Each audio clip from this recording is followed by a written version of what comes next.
Olá, meu nome é Juan Brandt, falo o nome do IPEP, Instituto de Pesquisa em Psicanálise e Psicopatologia de Brasília. E eu gostaria de falar aqui um pouquinho em tempos pandemônicos, pandemia, em tempos de peste também. A humanidade já passou por tantas pestes. Aliás, o que existem de epidemias é um negócio assim incrível. Nós temos anualmente centenas, às vezes milhares de epidemias, sabiam disso? Só que elas ficam localizadas e não se sabe.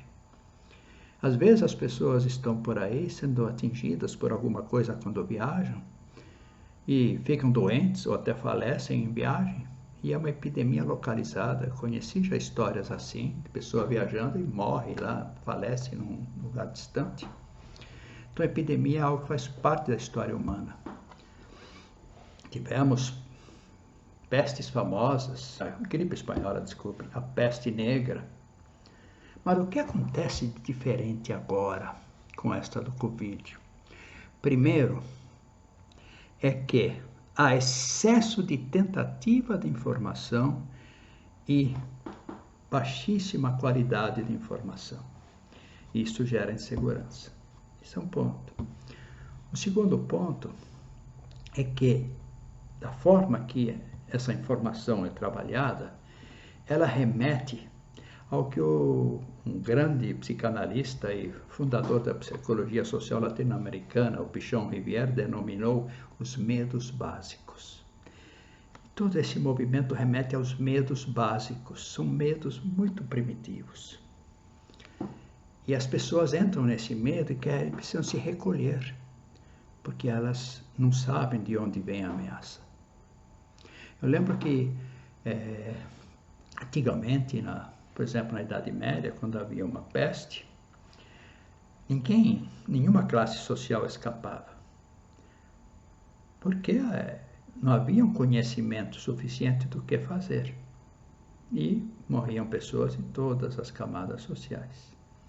Desta vez, houve como que um arranjo para que as pessoas que pudessem sobreviver recolhidas em suas casas estivessem protegidas. E quem não conseguisse se proteger corresse o risco de pegar a doença. As pessoas ficaram fechadas em suas casas, mas tomadas pelos medos básicos.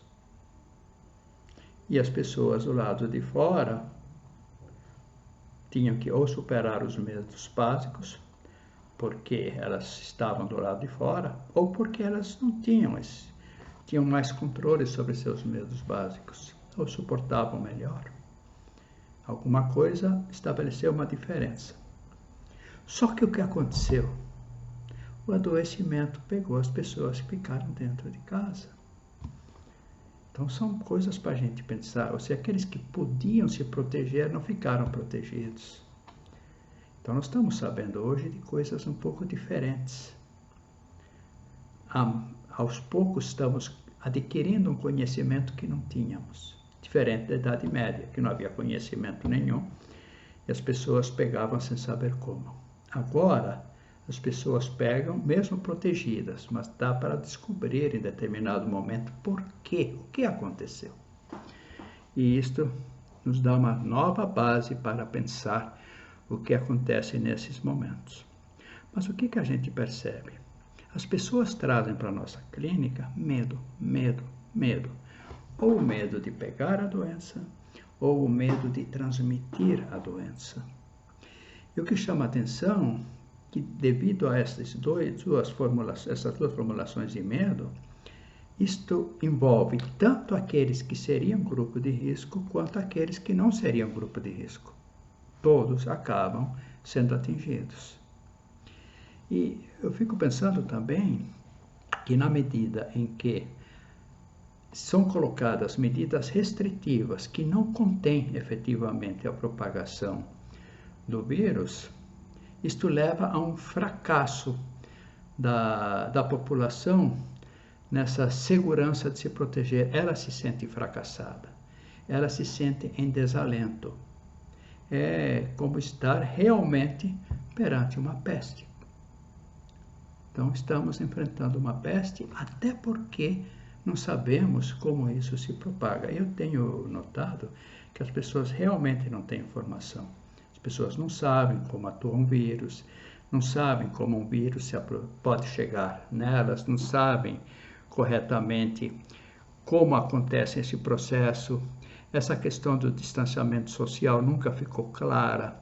A segurança da máscara sempre ficou muito confusa, porque pessoas com máscara andaram pegando o vírus, aí aconteceu muita coisa.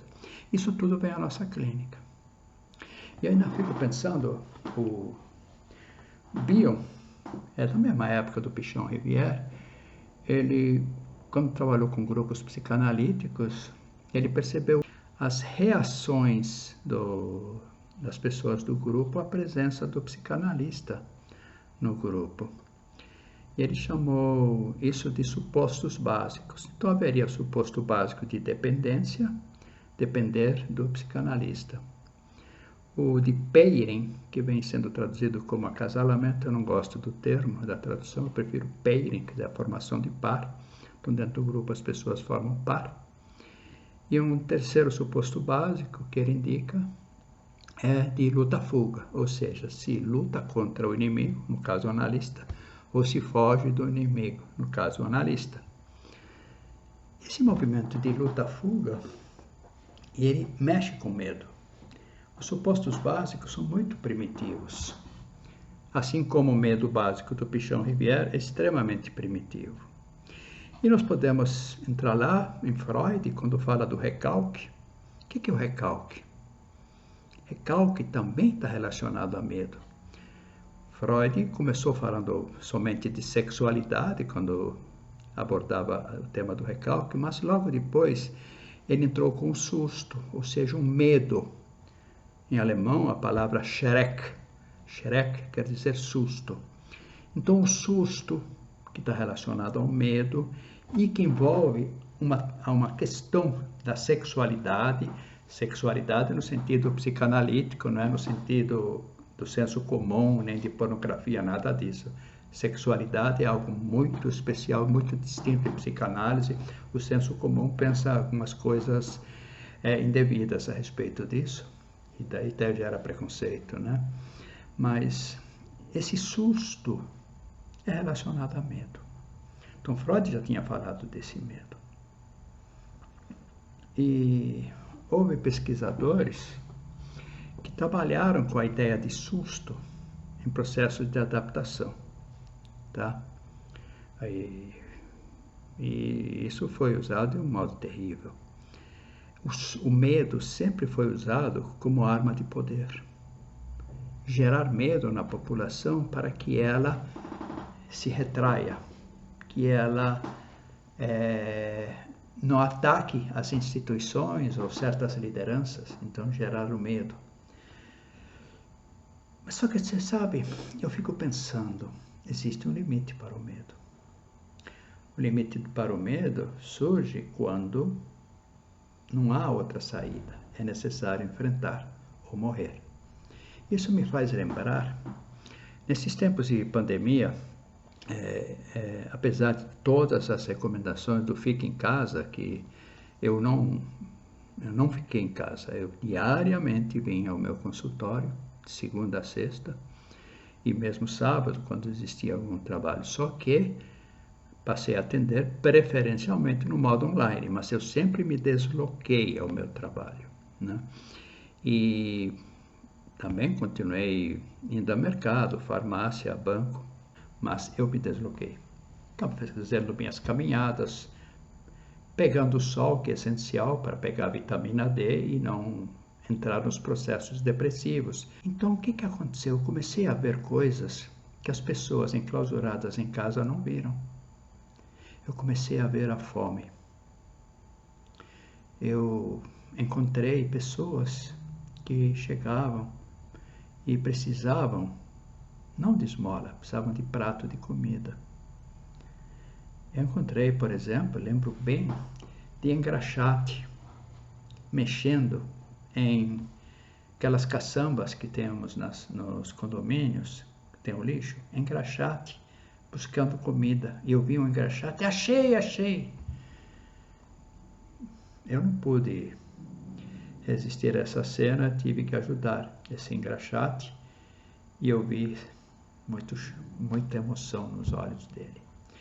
Eu encontrei pessoas que pediam, pelo amor de Deus, comida e ficaram emocionadas com a ajuda.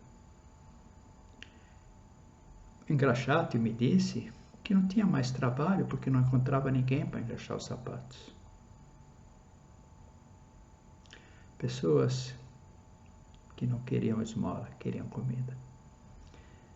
Então, ao mesmo tempo que quem ficou dentro de casa ficou angustiado, depressivo e engordou, e ficou mais doente, e ficou sem vitamina D, e pegou Covid dentro de casa, a pessoa lá fora estava pegando sol, então tinha vitamina D, ou tem, né? Só que estava com fome e mal alimentada. Outras consequências negativas. Então, o que nós como sociedade devemos parar para pensar? Tentamos fazer, nos proteger muitos, mas esquecemos que a sociedade é um todo. Então, de algum modo, trabalhamos por uma clivagem social. Os protegidos e os não protegidos. Só que a clivagem não deu conta. Os protegidos adoecem e os não protegidos adoecem do mesmo jeito, menos ou mais. Qualquer estatística deverá ser vista depois. Só que os protegidos que adoecem vêm à nossa clínica psicanalítica ou psicológica. Nós vamos lidar com a angústia deles. E os outros não vêm à nossa clínica. Nós temos que ir à rua para vê-los. Mas eu gostaria que todos fôssemos à rua para vê-los e ajudá-los, porque aí também cada um estará ajudando a si mesmo. Vamos combater a peste com bastante serenidade e observando o que acontece. Nos isolando, perdemos o contato com a realidade. E ao perder o contato com a realidade, vem a doença mental. E também, qualquer vírus, a peste, se aproveita da fragilização. Obrigado.